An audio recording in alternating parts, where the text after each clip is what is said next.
What is going on, you in the tube? It's your boy Trucker Will. We trucking it like always, trying to make this money, trying to make this dough. We're talking a little bit about how this trucking industry is going and this leasing, I guess you could say. So we're gonna talk about it next on trucking.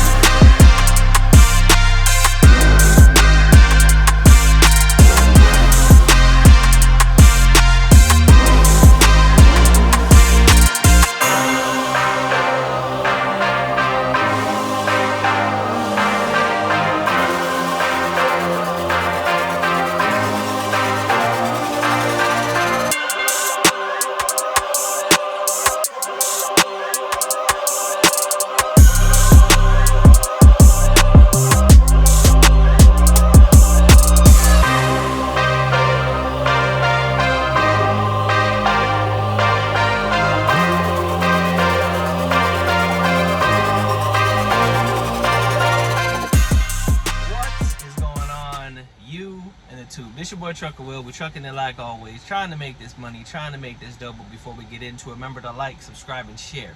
Hit that bell below so you know when I come out with new videos on my blacktop journey, as well as smash the thumbs up button so it stimulates the YouTube algorithm to help other drivers find the channel as they're coming in to the industry.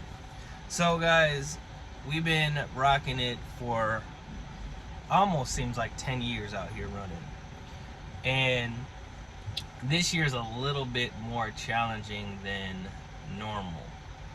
It's like I was listening to Party Hard talk a little bit about how you're running, you're having to do an exorbitant amount of miles to make a specific amount of money. And what it's coming down to, guys, is your time for your money. And the amount of time that you're putting into it, it's not adding up to the amount of money that you should get. And some people are like, you know, the whole talk like going on other YouTube channels and watching other people's videos, everybody is ragging on leasing. Lease purchasing, leasing, you know, whether it's Prime, whether it's Hirschbach, whether it's Hurricane Express, all of those things, that's what they are fussing about. And they're, I guess you could say, shining the proverbial like spying glass on, or, you know, opening up about it. So let me give you a couple little, like, I guess you could say, inserts of what it really is like. And like I've said in the beginning, I ain't gotta lie to you. You know, it does me no good, no pleasure to lie to you. I will tell you 1000% the facts that I've seen, that I've followed, that I've researched myself, as well as what you want to do. Like, I can tell you what I'm doing and how I'm going to do things, but what looks good for you may be good for me, but, you know, what's good for me may not be good for you. But I'm going to break it down a little bit. So, I was at England, finished my 2-year contract, went to Prime, and was at Prime, was working on my second lease. After my second lease, I was getting close to the end of my second lease. Money started drying up, the loads weren't paying, I wasn't able to make any money. So I had to make an executive decision and I had to leave. Went over to another company out of Chicagoland. Buddy was telling me about the company. I was like, all right, you know, I'll try it. Flew me out there, put me in a truck right then and there, was running miles, so on and so forth. Now, the big thing that I've seen is, I called a few companies prior, and even with the company when I was there, and everybody wants to pay you like 55 cents a mile, and giving you a truck that's governed at 65, maybe 67.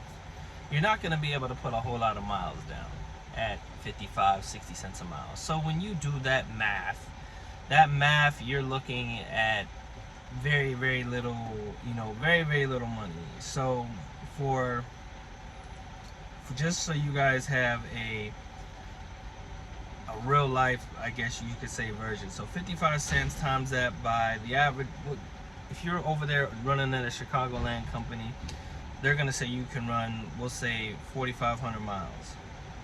So that would be the total of $2,475.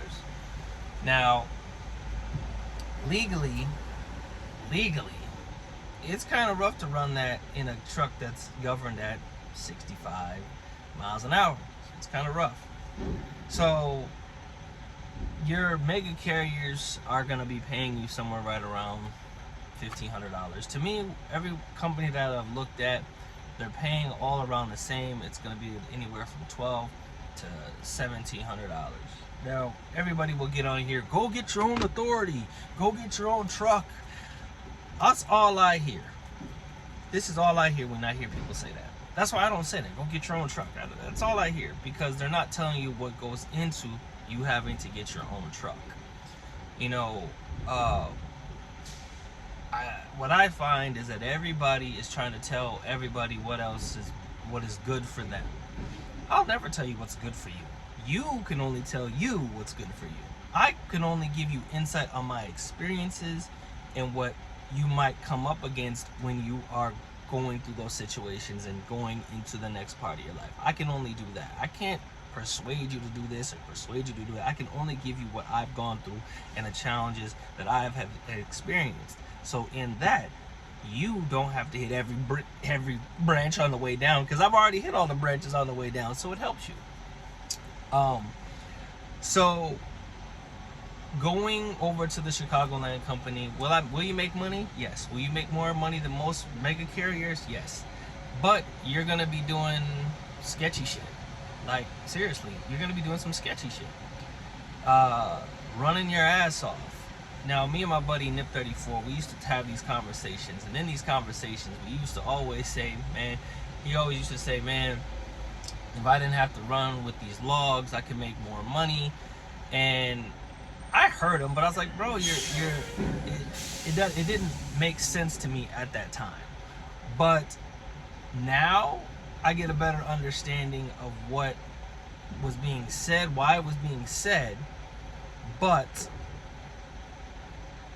my point was, if you're going to run more miles and have more freedom with driver-friendly logs, you should be able to crack a whole lot more money.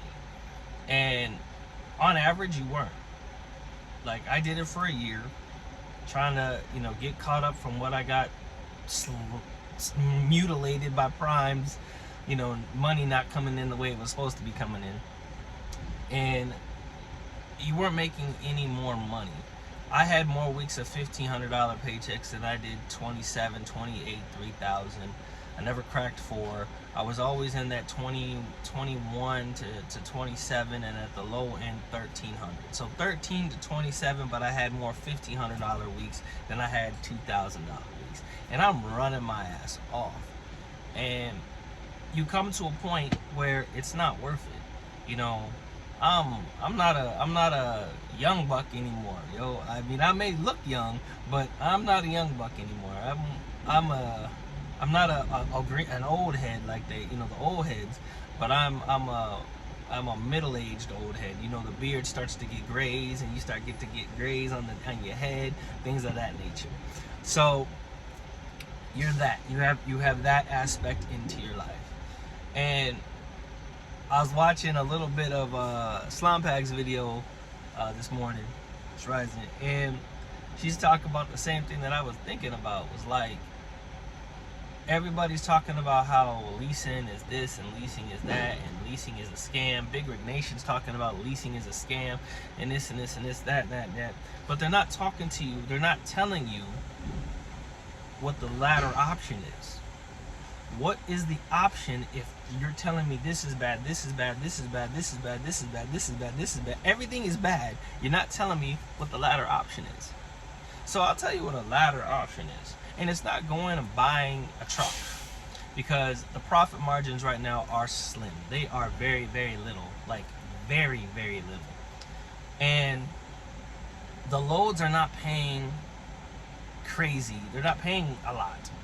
Like, I took a load out of Atlanta, and that load went from Atlanta to Texas. We're right outside of Houston, and it paid $1,700. So, luckily, it was a light load. It was like $1,700 for a little over 850 miles. right? But people say, oh, $1,700, but out of that $1,700, you have fuel, truck payment, insurance, all that stuff. So in a nutshell, that load that paid $1,700, I had to pay fuel out of that. So out of that $1,700, pay $500 in fuel, because it's almost 1,000 miles. You don't want to have to fill up anymore. And here fuel ends on Sunday at midnight. So I had to fill on Friday, not fill Saturday, not fill Sunday, and then fuel on Monday for my load, so I can keep the most amount of money in my paycheck, right? So it was a light load, so I didn't have to worry too much about the weight, and it was pretty much flat ground. So I think I put a little over $250, and I'm right on bingo right now. My fuel light is on right now, so when I get my next load, I can go put fuel in for that load. But I think it was 17, so I put a little over $250 in, so 17, 16, 15. That put me at 15. But here's the kicker with that. Out of that $1,700, they take their commission out of that, so that would make it 25% of $1,700. So you take that, then you have your profit that you're working off of for your business. So fuel there, so you're like little over 800 miles. You made a little over $1,000 for 800 miles, and it's about $1 and some change per mile, right? So the profit margins are really small. Parking, paying for parking, your food prices have gone up. You know, I don't eat a whole lot, but I go in to get a drink and some Cheez-Its and maybe a Body Armor, and I'm at $16, $17 already in food.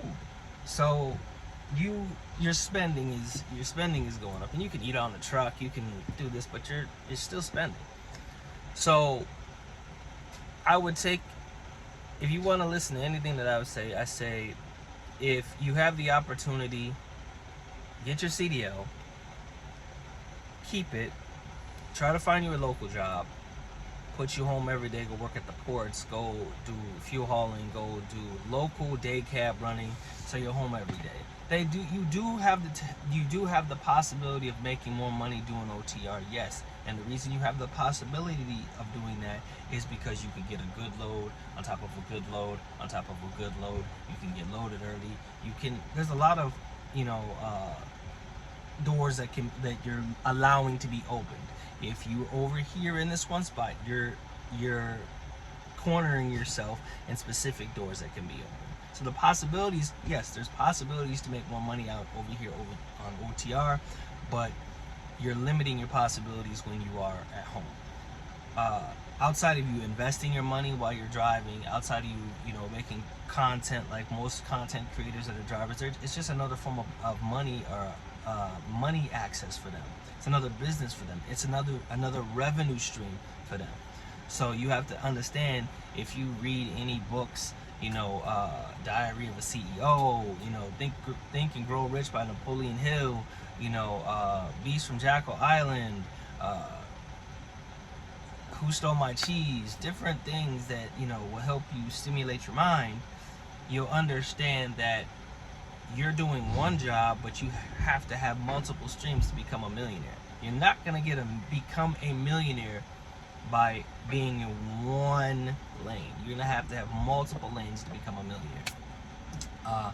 To be able to just chill or relax, you have to have at least 6 or 7 revenue streams. That's why you see a lot of content creation going on. Those are revenue streams for people. Unfortunately, mine got demonetized because I stopped doing YouTube for almost a year, 2 years. So just now getting back. So that's what I'm working on. So videos that you guys see, get my my view time up, so I can get remonetized. That would be great. But I do other little things that try to be supportive for other people, other drivers, and things of that nature.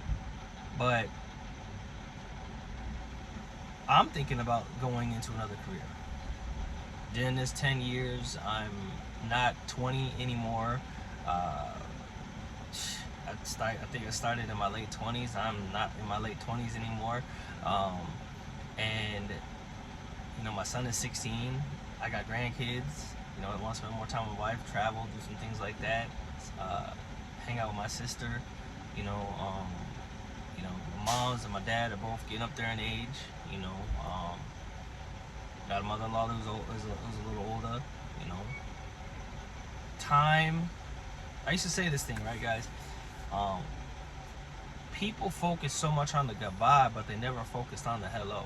So if you focus so much on the goodbye, you'll never have time to appreciate the hello.